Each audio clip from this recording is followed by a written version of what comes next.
retomar nuestra agenda para comenzar con la primera sesión. Es el panel de alto nivel en el que vamos a conocer el contexto regional y los retos para alcanzar los objetivos de desarrollo sostenible 2030. Para esto voy a llamar a los panelistas: Lola Castro, directora regional del Programa Mundial de Alimentos; Máximo Torero, director regional de la FAO; Gisela Sánchez, presidenta ejecutiva del Banco Centroamericano de Integración Económica; Alegría de Lourdes Crespo Cordobés, ministra de Educación de Ecuador; Alejandro Álvarez, coordinador residente de las Naciones Unidas. Yo tengo el honor de ser la moderadora de este panel, así que me voy a ubicar para empezar.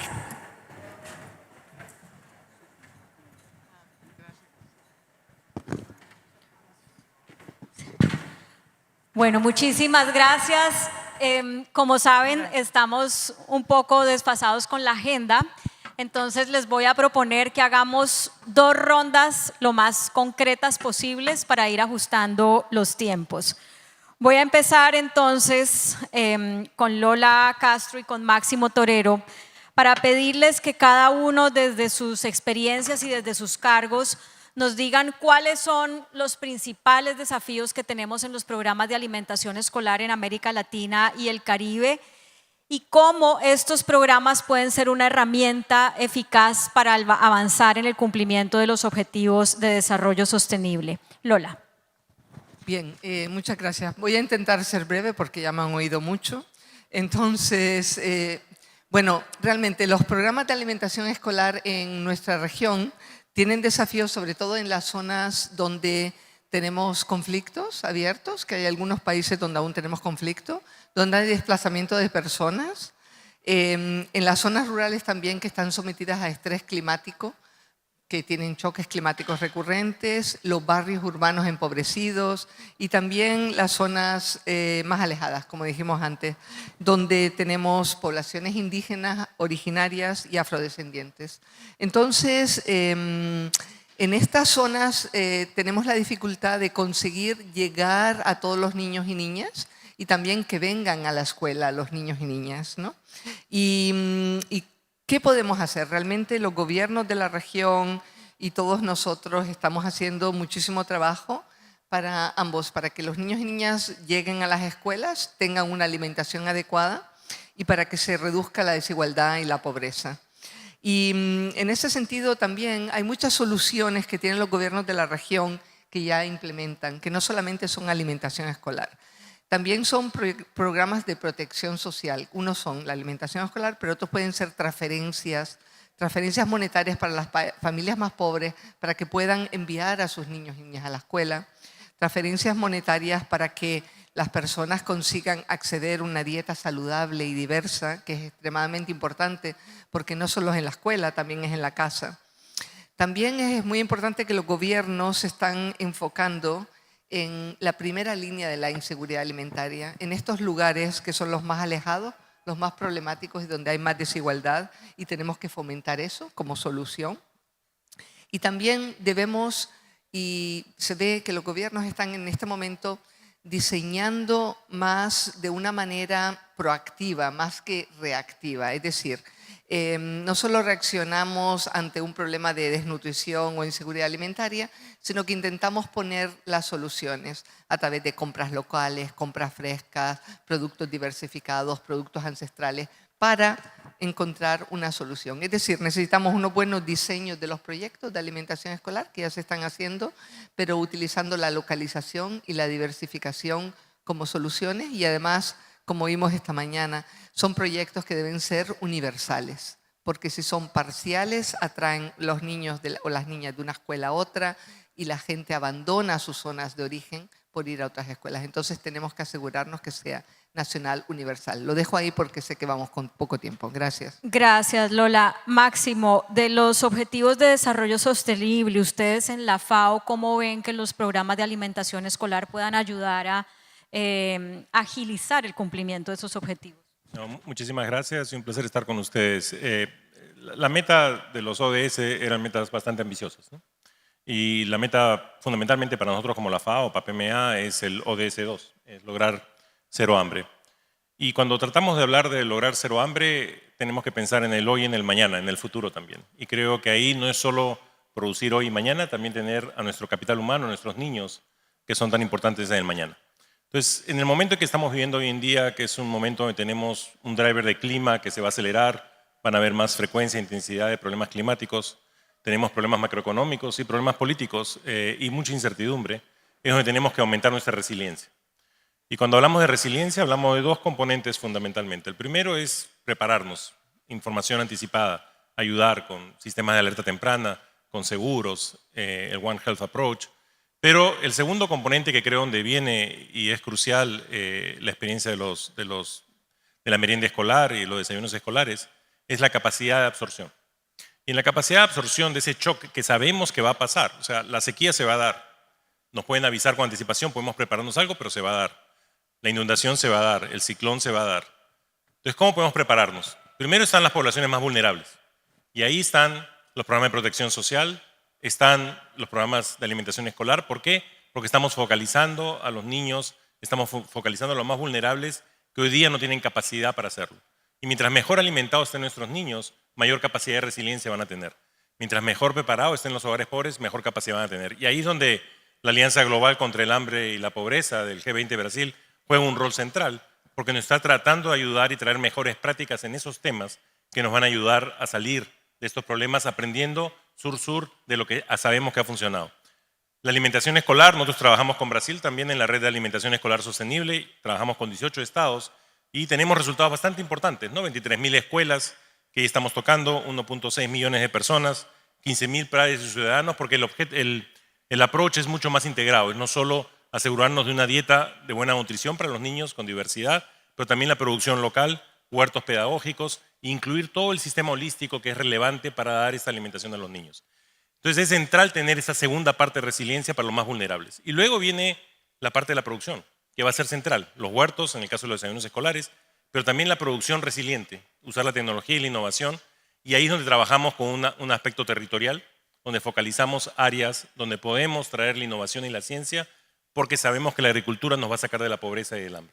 Entonces, integrar eso va a ser central para poder lograr esa resiliencia tan importante y tan necesaria hoy en día. Muchas gracias, Máximo. Ahorita le doy la palabra a Gisela Sánchez y tal vez la perspectiva muy interesante que nos puedes traer, Gisela, desde el Banco de Integración Centroamericano de Integración Económica, es cómo convertir los sistemas de alimentación escolar en una inversión, porque como decía la presidenta más temprano, pues esto no son gastos, no son políticas asistenciales, son inversiones para el desarrollo de nuestros países, pero a veces es difícil como hacer que eso suceda de esa manera. ¿Cómo lo ven ustedes desde el banco? Hola, hola. Sí, buenos días. Muchas gracias al Programa Mundial de Alimentos por esta oportunidad. Yo también creo que es una inversión en el largo plazo. Y si me permiten, me gustaría compartir una anécdota personal. Cuando yo era niña, cuando tenía alrededor de 4 años, todavía no iba a la escuela, sufrí una cosa que los expertos llaman subnutrición o deficiencia de micronutrientes, hambre oculta. No porque tal vez no tenía suficientes alimentos en mi familia, sino porque a mi mamá se le ocurrió la muy buena idea de que si me daba leche condensada con agua, yo me lo tomaba más fácil que tomar leche. Imagínense ustedes. Y tuve esas deficiencias de micronutrientes que pudieron haber limitado mi crecimiento, mi desarrollo cognitivo y por supuesto la oportunidad de estar acá y de ser la primera mujer que preside un banco multilateral en nuestra región. Entonces yo sí creo que es una gran inversión. Y desde la perspectiva del BESI vemos 4 grandes oportunidades que tenemos que abordar. Uno, cómo logramos más alianzas estratégicas y más diálogo dentro de las mismas instituciones de los gobiernos Solamente en alianza vamos a poder solucionar los retos que tenemos. Número 2, nos hace falta más infraestructura para la alimentación escolar. A mí me encantaría pensar que nosotros vamos a poder ayudar a nuestros países a invertir en tener mejores comedores, ¿por qué no en tener cosecha de agua de lluvia que nos dé la mejor calidad posible para estos alimentos que se van a preparar para los niños? Número 3, ¿cómo logramos más encadenamientos con los productores locales? El BESIE tiene muchos proyectos con agricultores, entonces, ¿cómo podemos hacer un vínculo entre estas dos cosas? Y el cuarto, y en el que nosotros podemos jugar un papel fundamental, ¿cómo hacemos esto financieramente sostenible? ¿Cómo encontramos mecanismos para traer más recursos? Porque sabemos que aún con todo lo que están haciendo los países, no estamos todavía llegando a la meta. Hablábamos con Lola, no deberíamos de tener 30% de nuestros niños con algún tipo de subnutrición o desnutrición crónica. Entonces, desde el banco vemos estas 4 aristas, por supuesto en la cuarta es donde podemos influenciar más y tienen el compromiso del BESIE de poder trabajar, de traer más recursos, no solo los del banco, sino otros, para poder avanzar en este tema. Bueno, ahorita que vamos a la segunda ronda, sería muy interesante escuchar cómo quienes están aquí pueden aprovechar esa digamos, disposición del banco para de una vez empezar a pensar en cómo presentar proyectos, cómo generar esas alianzas. Por lo pronto le voy a dar la palabra a la ministra Alegría de Lourdes Crespo, que de Lourdes es el segundo nombre o es el primer apellido. Alegría, Alegría. Si uno se llama Alegría, uno puede ser solamente Alegría. Bueno, ministra, lo que quisiera saber es cómo están articulándose ustedes en el Ecuador entre los diferentes ministerios y las diferentes estrategias para poder mejorar y avanzar en los programas de alimentación escolar de cara al cumplimiento de los Objetivos de Desarrollo Sostenible. Muchas gracias, Claudia. Qué gusto estar acá. Buenos días a todos.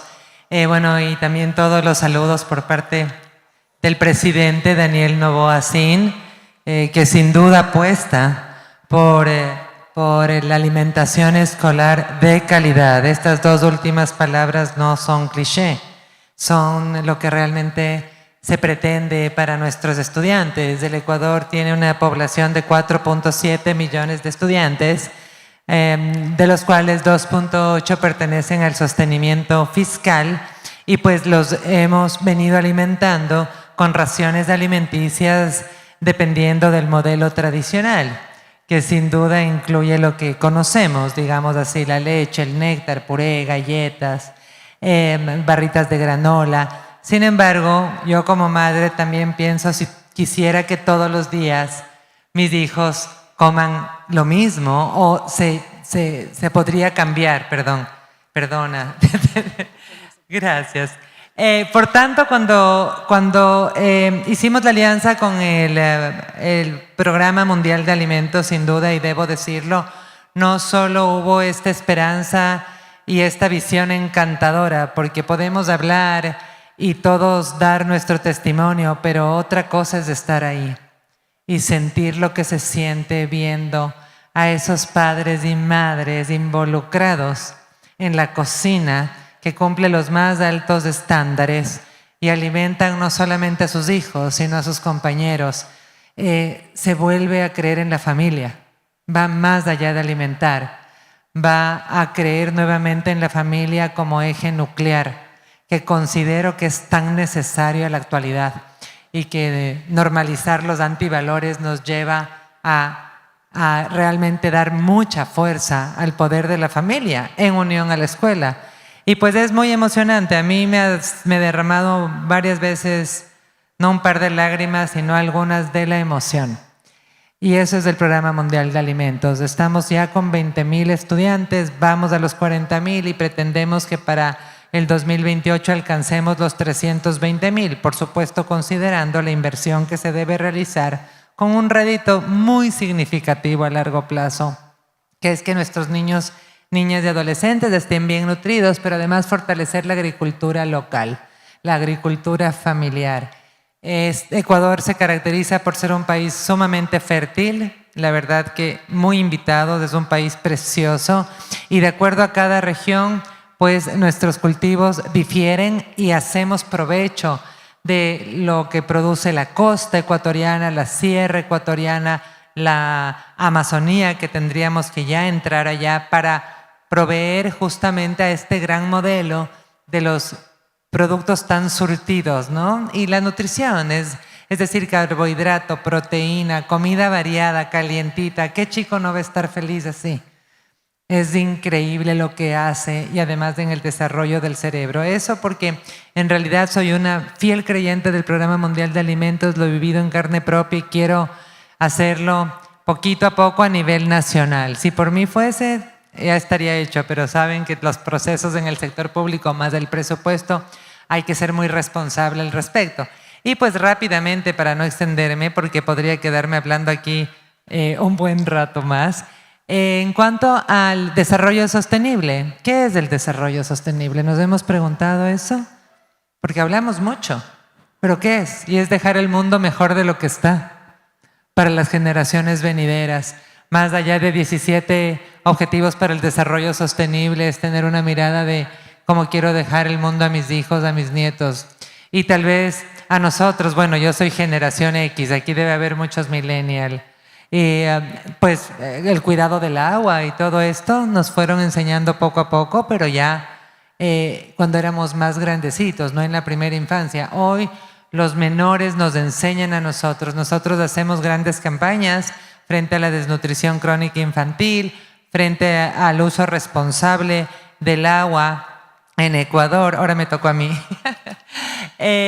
Y por supuesto, además de todo esto que hacemos interministerialmente con el Ministerio de Salud, Agricultura, el Ministerio de Ambiente, quiero hacer énfasis, y con esto termino, en inserción en educación para el desarrollo sostenible dentro de la malla curricular.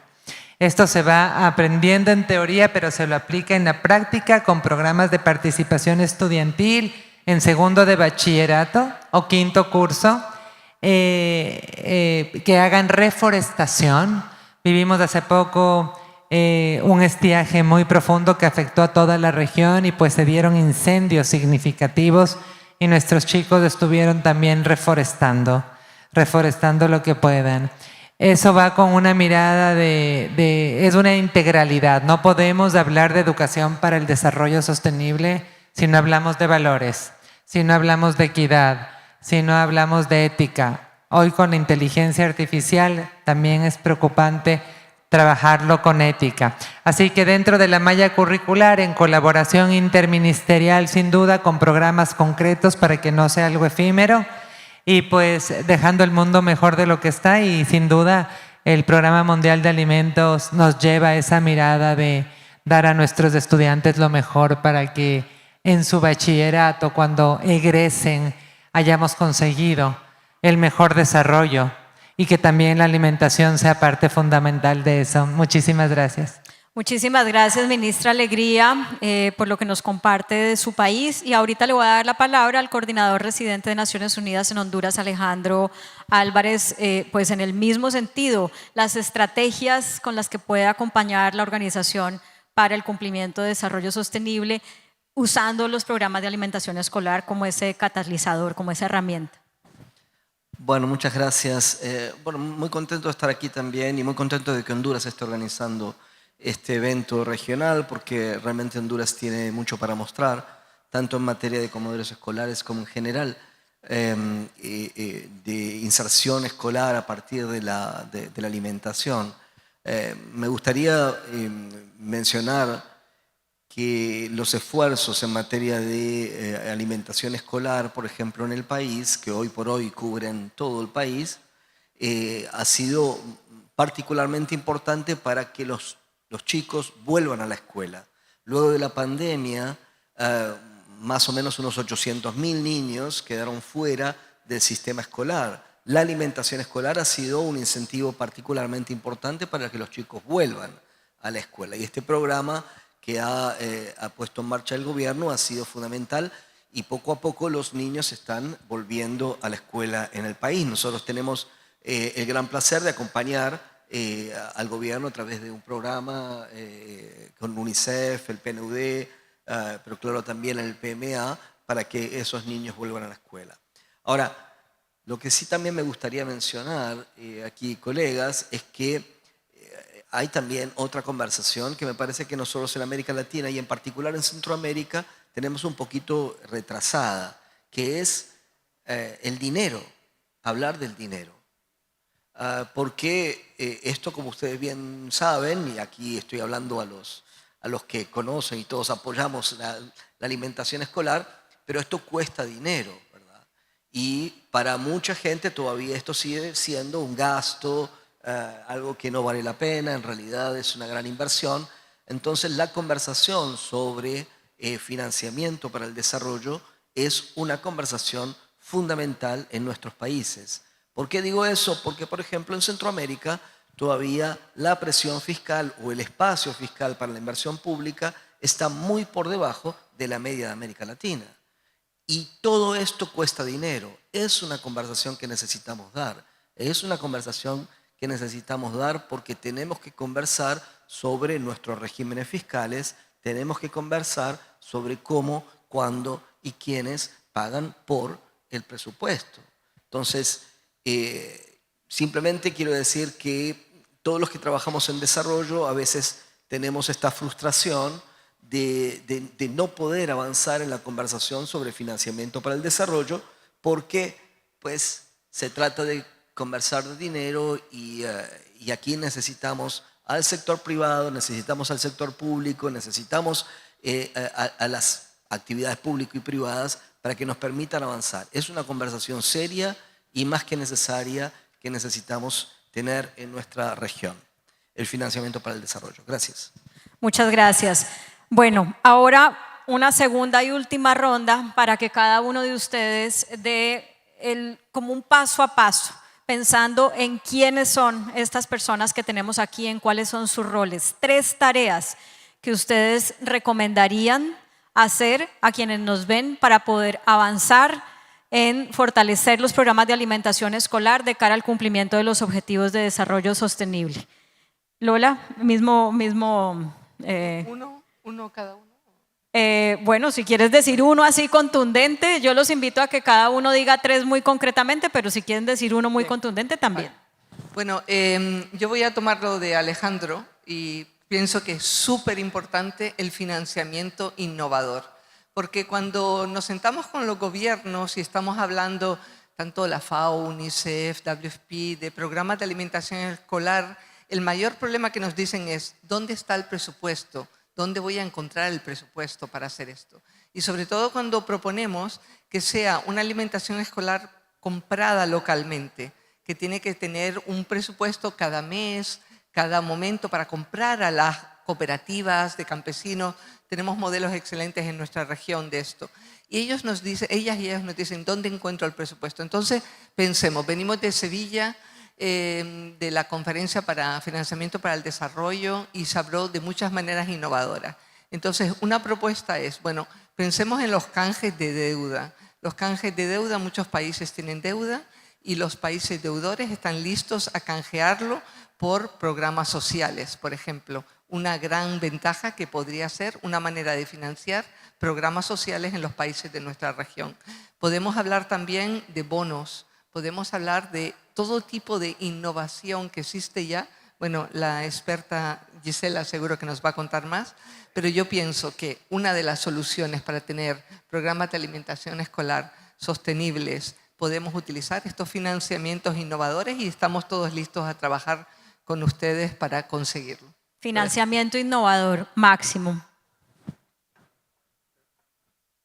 Voy a hablar de dos temas, 3 dijiste, pero capaz llego al tercero. Pero el primero es, creo que es importantísimo empezar a acelerar el proceso de la alimentación escolar y dar mucho énfasis en lo que es la calidad de la alimentación escolar de los niños. No es cuestión de simplemente darles un plato que cumpla con las calorías mínimas que requieren, es además una alimentación saludable y ahí es donde está el concepto de dietas saludables. Entonces, esas prácticas que implican también toda la logística alrededor y que hay mucha experiencia en el mundo. Brasil tiene una gran experiencia, otros países tienen gran experiencia acá mismo. Hay que aprender y empezar a compartir esa experiencia para poder replicarlo rápidamente. Por supuesto, eso implica costos, y es cierto, pero también el segundo concepto creo yo que es central y que es muy importante en la política de gobierno es la importancia de tomar en cuenta el mañana. Normalmente los gobiernos solo piensan en el hoy porque su periodo es restringido y sobre todo los ministros tienen un periodo muy corto. Entonces para ellos es difícil empezar a pensar en cuáles son los retornos del mañana. Y creo que el business case para lo que es alimentación escolar es enorme. Los retornos son enormes en el mediano y en el corto plazo, pero sobre todo en el largo plazo por el capital humano que estoy generando. Y eso se puede mostrar, hay evidencia científica sobre eso, y eso creo yo es central a la hora de hablar con los ministros de Economía y Finanzas, traer la importancia del futuro y el retorno económico que esta inversión de hoy día va a tener para el capital humano del futuro del país. Y el tercero, atado al financiamiento, estoy de acuerdo con la innovación, pero por otro lado sí creo, y aquí es donde la Alianza Global contra el Hambre y la Pobreza cumple un rol central, porque por un lado está viendo las mejores prácticas en la canasta de políticas, en el primer pilar, pero por otro lado ve lo que es la coordinación del financiamiento. Hay bastante financiamiento en el mundo que está siendo usado de forma ineficiente, porque no se coordina apropiadamente. Y creo que ahí podemos ganar muchísimas economías de escala, reducir duplicaciones y utilizar mucho mejor ese financiamiento que tenemos hoy en día sin necesidad de endeudarnos más para poderlo asignar a programas que sabemos que retienen retornos muy altos. Y lo mismo también sucede en términos de gasto público y esa es toda la agenda de cómo mejorar la eficiencia del gasto público. Y adicionalmente, por supuesto, como decía Lola, se puede buscar nuevas ideas de cómo financiar, bonos solidarios o distintos mecanismos que pueden ayudarnos a escalar. Pero creo que es importantísimo tomar en cuenta la eficiencia y la coordinación del financiamiento actual para que se utilice de la mejor forma posible en prácticas que sabemos que funcionan, implementarlas a escala en los países. Gracias, Máximo. Gisela. Hay un sueño de que se invierta 0.5% del PIB de nuestros países en alimentación escolar. Yo creo que podría ser hasta un 1 o más ambicioso. Y creo que tenemos mecanismos, hay muchos recursos a nivel global, en instituciones financieras, en la banca multilateral, que tenemos que aprovechar mejor. Y para aprovecharla, yo creo que necesitamos 3 cosas. Una, proyectos realmente que hayan comprobado tener impacto, que sean innovadores y que puedan entonces encontrar fácilmente esos mecanismos financieros. El BCE emitió el primer bono de salud materna del mundo hace unos pocos meses y me encantaría pensar que podamos hacer un bono de alimentación escolar. Y ojalá que sea un proyecto, y ese es el llamado a este grupo, que ojalá sea un proyecto regional. Tenemos grandes iniciativas nacionales, pero qué tan bonito sería que pudiéramos tener un proyecto innovador y que pudiéramos hacer una emisión de algún bono o algunas otras estructuras que tuviera carácter regional y que pudiera demostrar el valor de esa inversión en los niños y en alimentarlos correctamente. Y si me permiten, yo creo que la otra idea que me gustaría dejar es la importancia de tomar la alimentación escolar como un punto focal, como un ancla para traer también la alimentación de los que son más chiquititos, de esos niños, bebés, madres, mujeres embarazadas, que a través del programa de alimentación escolar podríamos llegarles. Yo creo que eso sería extraordinario y estoy seguro que lo podemos hacer, y muestra de eso es que acabamos hace unos pocos minutos de firmar una alianza entre el BCE y el Programa Mundial de Alimentos para antes del final de este año tener algunos estudios de factibilidad e invitar a los países, a los que representan países miembros, a que nos propongan proyectos innovadores. El tema de alimentación es una prioridad, uno de los 7 objetivos de nuestro banco, y estamos felices de poder recibir propuestas y de poder apoyarlos con financiamiento. Pues yo creo que ese acuerdo de entendimiento merece un aplauso porque realmente es la apertura de puertas a mundos muy interesantes que pueden pasar. Ministra Alegría.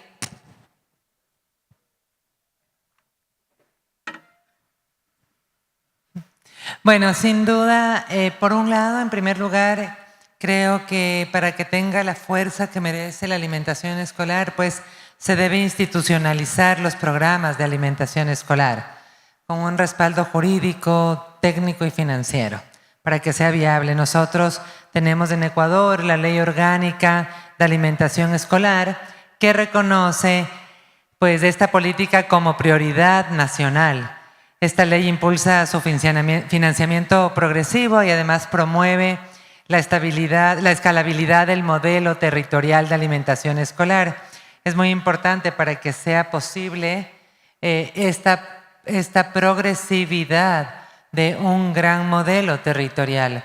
Eso por un lado. Por otro lado, sin duda, pues llamar a los distintos tipos de inversión. Por un lado, desde enero nosotros hemos sacado un acuerdo que promueve la deducibilidad o que faculta la deducibilidad del 150% del impuesto a la renta cuando la empresa privada invierte en 3 ítems. Uno de ellos es de alimentación escolar. Por tanto, para la empresa privada y para el sector público resulta una fórmula ganadora y conseguimos fondos que pueden ser invertidos en alimentación escolar. Así sea una escuela con 400 niños y niñas o con 130 o con 1000, más allá del número es ayudar en alimentar a una escuela o el número infinito que quisiese la empresa. Y también agradecer, pues, sin duda, a las instituciones financieras internacionales, aprovechando que la CAF está acá, agradecer a la CAF por su interés particular, también de seguir colaborando, porque el Ecuador lo necesita. El Ecuador, sin duda, así como nuestra región lo necesita. Necesitamos chicos bien alimentados que cambien su futuro a través de la alimentación escolar y pues todas las reformas que habrá que hacer de otra índole, pero la nutritiva está acá, en estos grandes programas de alimentación escolar. Y para no alargarme mayormente, darle mucha fuerza a la economía local, fortalecer nuestra agricultura local, darle esta dinámica, esta dinamización de tener a nuestros agricultores que tengan su trabajo seguro porque están proveyendo al Estado. Qué mejor que hacerlo con un programa de alimentación escolar. Formar también a nuestros estudiantes para que sean buenos bachilleres técnicos en agropecuaria y pues que escojan a la agricultura como una gran opción de vida. Así que creo que esos 3 principales ítems o pilares son los que me centraría para esta respuesta. Gracias, ministra. Representante Alejandro, cierro con usted. Muy bien, muchas gracias. Solo me queda un poco repetir en este caso, por ser el último, pero creo que retomo donde la ministra de Educación de Ecuador dejó, que es la alimentación escolar crea una economía local. Y eso es muy importante que lo tengamos en cuenta y es muy importante entonces que las instituciones que corresponden estén en la jugada, ¿no es cierto? Salud, agricultura, las alcaldías deben formar parte de ese ecosistema para que la alimentación escolar entonces también tenga el impacto que se necesita. Y por otro lado, y vuelvo sobre ese tema, y creo que también se ha referido el tema del financiamiento público para la alimentación escolar. Y eso necesita una conversación amplia, de largo plazo, una visión donde todos tienen pues que contribuir. Muchas gracias. Muchas gracias. Bueno, pues de todo esto que han compartido acá, yo quiero tratar de hacer como un resumen en un minuto. Hemos oído varias veces la palabra innovación, nos dice Máximo, pero con eficiencia, acudiendo por supuesto a la ciencia, a la tecnología, y algo que nos decía Lola al principio, los choques climáticos, y que lo dijiste también en tu discurso inaugural, los choques climáticos están ahí. 9 de cada 10 niños son afectados, han sido afectados por al menos 2 choques climáticos en el último tiempo. Por supuesto que hay pues mucha gente trabajando por mitigar el impacto del clima, pero esto no va a pasar de la noche a la mañana. Entonces esa es una realidad que hay que meter en las cuentas al hacer el diseño de los proyectos para que no nos coja por sorpresa, porque ya no son sorpresa. Desafortunadamente están ahí a la orden del día y tienen que hacer parte de los presupuestos, como dice Lola, de hacer un buen diseño de los proyectos. Ese es un tema que me parece clave que salió aquí.